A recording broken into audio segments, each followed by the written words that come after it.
Mzwai, I wonder if the noise will allow for you and I to have a coherent conversation as we continue with the build-up. But let's give it a try. Yeah. The other item that I wanted to touch upon was part of what the ANC is having to grapple with is the realities of governing in coalitions.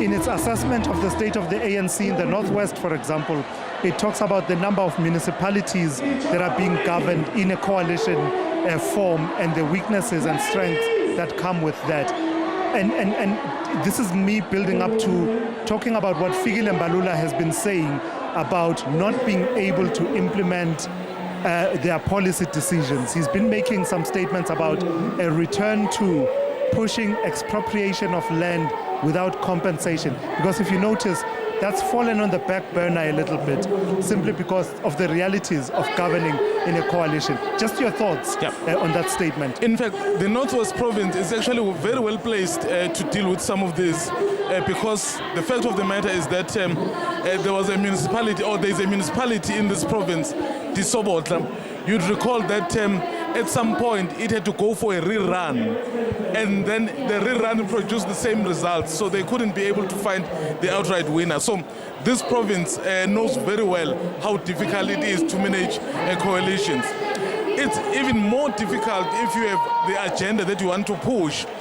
It may, in my view, be an afterthought from the ANC. Once upon a time, this is a party that held so much power, 2/3 at some point.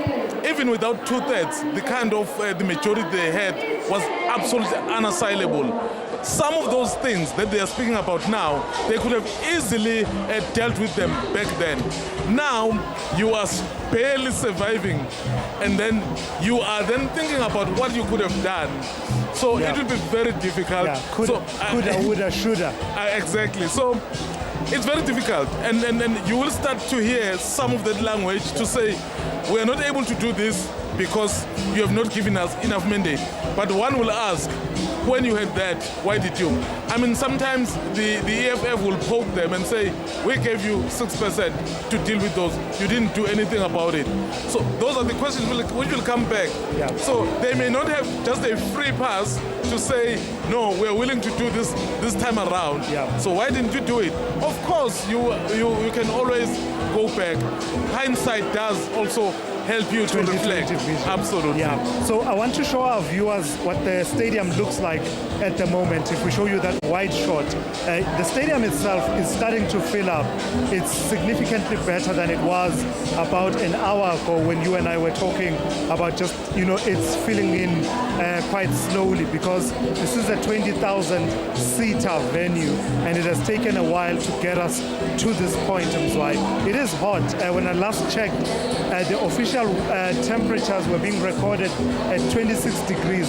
I do suspect that it's significantly hotter than that at this particular point.